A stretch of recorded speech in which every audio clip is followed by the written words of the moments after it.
In this video, we're going to be looking at an old exam that I've given for a college algebra class, and it has the same material that you'll be having on your exam next week. There are a couple topics in here that this old exam that is not in this old exam that you will have on the test, which are matrices to solve systems of equations and partial fraction decompositions. So those are things that are not in this old exam, but you should know how to do.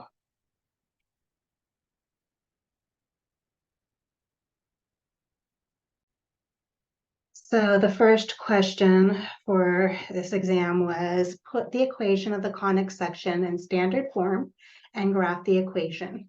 If it's an ellipse, find the center, foci, major, minor vertices.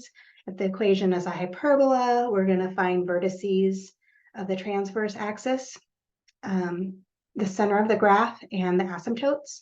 And if it's a parabola, you're going to find the vertex, foci, and directrix. So again, when you're looking at these conic sections, you should be able to tell what shape you're going to get, which conic section, by just looking at the equation, even if it's not in that form, that we can find the important information that I just stated above. That first equation, I have 2x squared plus 3y squared. So if I have an x squared and y squared value in there, I know it's not a parabola. If I just have an x squared or a y squared, it's a parabola. So since this has an x squared and a y squared, I know it's not a parabola. And then I look at the coefficients in front of x squared and y squared. If they're the exact same number, then I know it's a circle. If they're not the exact same number, which they're not in this case, one is a 2 and one is a 3. If they're the same sign, I know it's an ellipse. If they're opposite signs, then I know it is a hyperbola. So 2 and 3 are the same signs. So I know that equation that we're working with for part A is an ellipse. So now I want to put it in this form for an ellipse, where we have x minus h quantity squared all over a squared plus y minus k quantity squared all over b squared is equal to 1. So I need to go back in here and I need to rewrite this so that I can complete the square on my x terms and my y terms. So let's group our x terms together. Rewriting it, I have 2x squared minus 4x plus 3y squared plus 12y. Let's get the constant on the other side. So let's subtract 8 on both sides, so equals negative 8. In order to complete the square, the coefficient in front of the square has to be 1. So I'm going to factor out a 2 from my x terms. Doing so, I would be left with x squared minus 2x. I'm going to add something in here to make this a perfect square. So I'm going to leave room. Plus, for my y terms, I'm going to factor out a 3 from both of those terms. So factoring out a 3, I would get y squared plus 4y.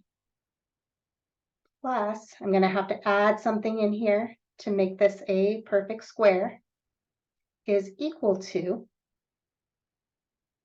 our negative 8 plus 2 times whatever the number is we added inside the first parentheses, plus 3 times whatever we added in the second parentheses. Okay, so figuring out what would make that first parentheses, x squared minus 2x, what can we add there to make that a perfect square? We'll divide our negative 2 by 1, we get negative 1. Now square that, negative 1 times negative 1 is 1. So we're going to add 1 to make that a perfect square. So on the other side, really we have 2 times 1, because this coefficient of 2 out here has to be distributed to each term. So we really added 2 on the left-hand side. So figuring out what I need to add inside the second parentheses, y squared plus 4y plus what makes that a perfect square? We'll divide by 4 by 2. 4 divided by 2 is 2. Square that, 2 squared is 4. So inside the parentheses here, I'm adding 4. But technically, I'm adding 3 times 4 on that side. because of that coefficient of 3 outside of the parentheses. So rewriting this, we have 2 all times, rewriting that as a perfect square, x minus 1 quantity squared, plus 3 all times, rewriting y squared plus 4y plus 4 is a perfect square, which is y plus 2 quantity squared. This is equal to negative 8 plus 2 plus 12. Well, negative 8 plus 2 is negative 6. Negative 6 plus 12 gives us positive 6. It's not in standard form yet. It needs to be set equal to 1. So I'm going to divide everything through by 6.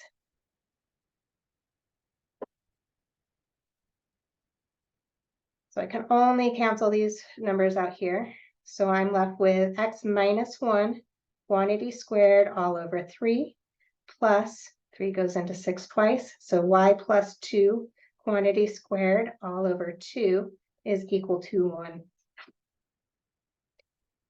So the bigger number is underneath the x terms. So to me, that tells me that my ellipse is elongated. The major axis is parallel to the x-axis, so it's elongated with the x-axis. I can tell what my center is here. My center is equal to HK, so positive 1, negative 2.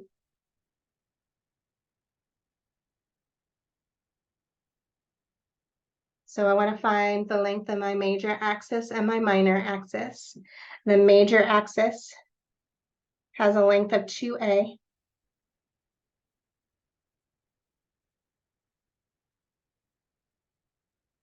A squared is 3. So a is square root of 3. So for my major axis, my vertices,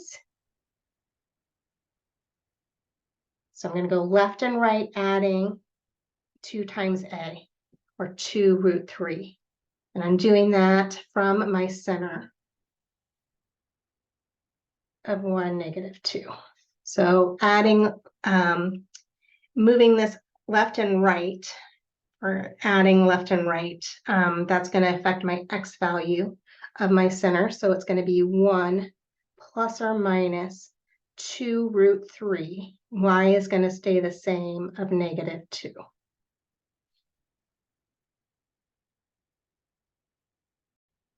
So we have 1 plus or minus about 3.5 is what 2 root 3 is.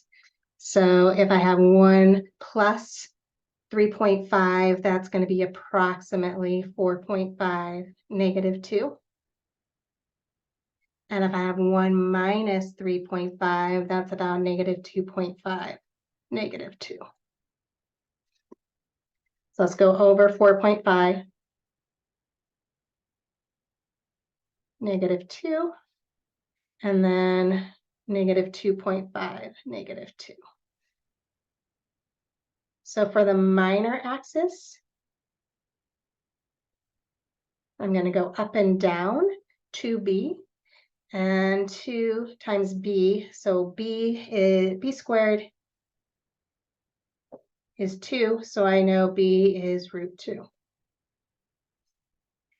So my x value is going to stay the same, which in our case is 1. And then our y value, negative 2, we're going to add and subtract 2 root 2.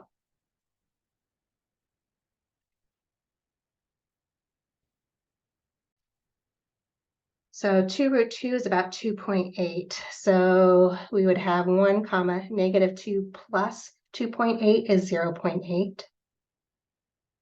And I'd have 1 negative 2 minus 2.8. That's a negative 4.8.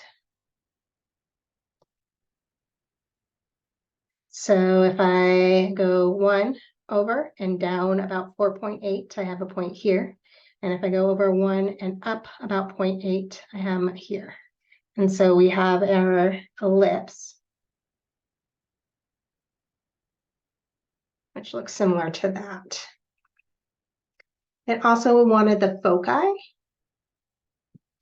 So for our foci, we're looking at the bigger number. C squared is equal to the bigger number, which is A, minus our smaller number. So A squared minus B squared. So C is equal to the square root of 3 squared. Square root. So the square root of 3 squared is 3. Minus the square root of 2 squared is 2. So C is equal to the square root of 1, which is 1. So I know my foci always are on the major axis. So it's a line, in this case, parallel to the x-axis. And so I'm going to go over 1 from the center to the left and to the right. So our foci, if I look at this, is going to be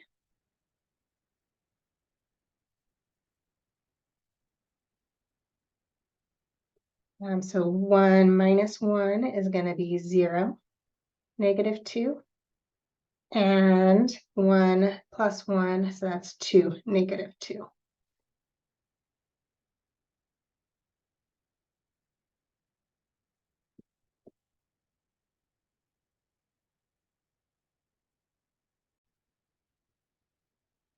So looking at the question where we're given information about a conic section, we want to be able to find the equation. So we're given that we have a hyperbola.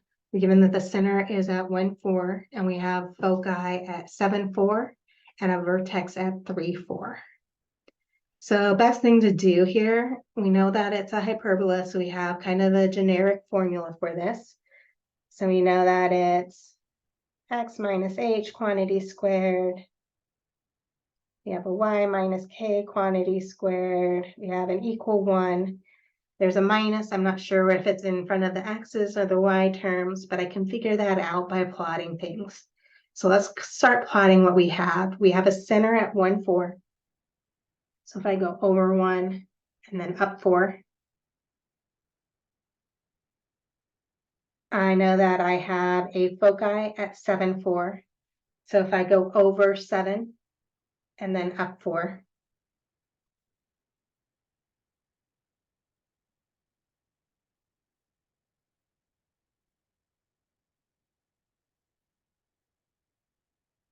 and then I have a vertex at 3, 4.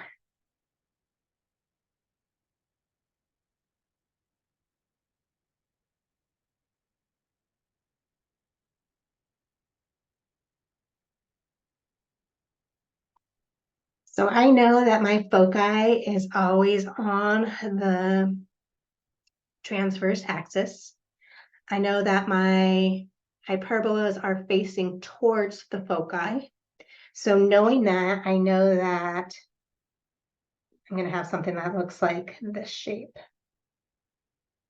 That means that my x value is positive. So I have x minus h quantity squared over a squared minus y minus k quantity squared over b squared. Just by graphing it and knowing which direction we were facing, I have that information. So that value here that we're going over from our center to our vertex, this is a length of A. So we can figure that out. We're going from 1, x equals 1, to x equals 3. So I know that my length of A is equal to 2. So I need A squared for part of my formula. So A squared would be 4. So other information I know is that to get from my center to my foci, I'm adding C here. And so from the center to the foci, I'm going to add some constant C. So from 1 to 7, I would have to add 6. So my C value is 6. C squared is equal to 36. For a hyperbola, C squared is equal to A squared plus B squared. So we're given enough information here that we could figure out what our B value is. So I have 36 is equal to 4 plus b squared. Subtract 4 on both sides, I get 32 is equal to b squared. I actually just need to know what b squared is for my formula. So we have a squared is 4, b squared is 32, hk, we're given the center. We're given the center is 1, 4. So I know my h value is 1 here and my k value is 4. So we have all the bits of information in here to have the equation. So we have x minus h, so x minus 1, quantity squared all over a squared, which we found to be 4, minus y minus k. K though was 4, so y minus 4, quantity squared over b squared, but b squared we found to be 32, is equal to 1. So with the information given about the conic section, we were able to find the equation of it. So looking at another problem, we have the summation from k equals 20 to 60 of negative 2 times k plus 5.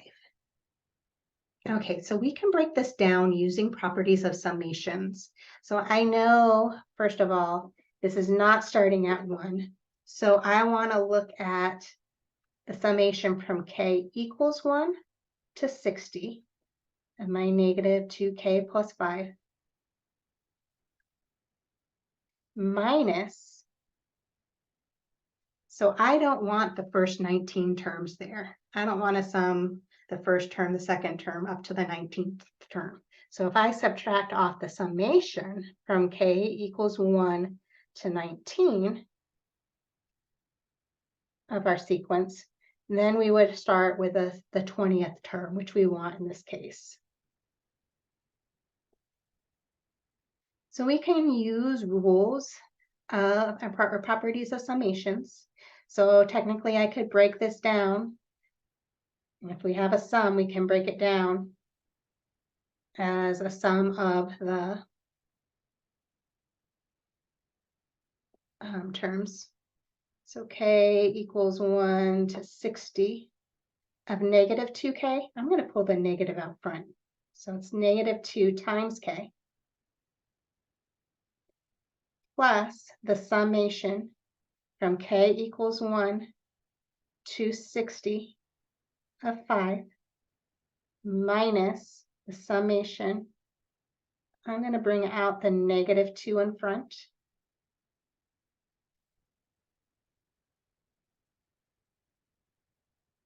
Times summation of k. K here is going from 1 to 19. I have a minus that's being distributed. So minus the summation from k equals 1 to 19 of 5.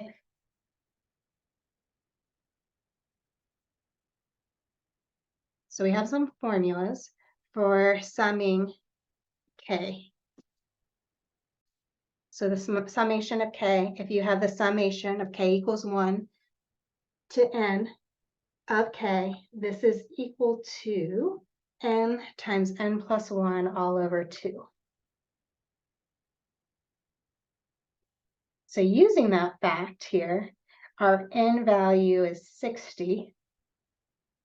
So I have 60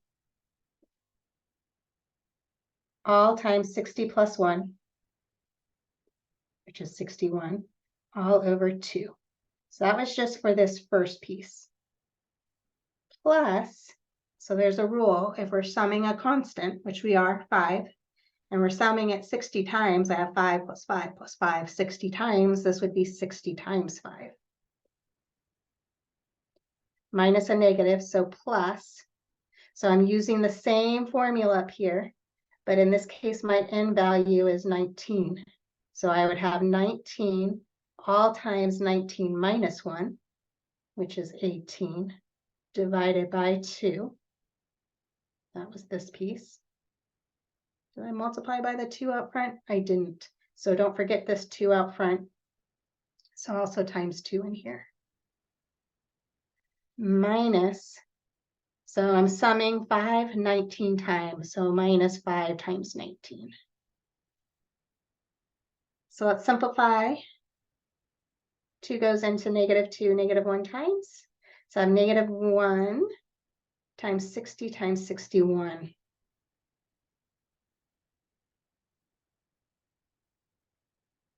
Okay, so 6 times 61, that's 361 plus a 0. So 60 times 61 should be 3,610 plus 60 times 5. Well, 5 times 6 is 30. Add a 0, so plus 300. Plus 2 goes into 2 twice, so I'm looking at 19 times 18, which gives us 342, minus 5 times 19, which is 95. So summing 3,610 plus 300 plus 342 minus 95, we should get back 4,157.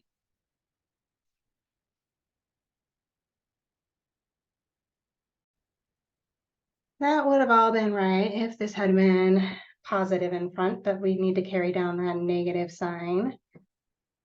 So let me go back and sum this up.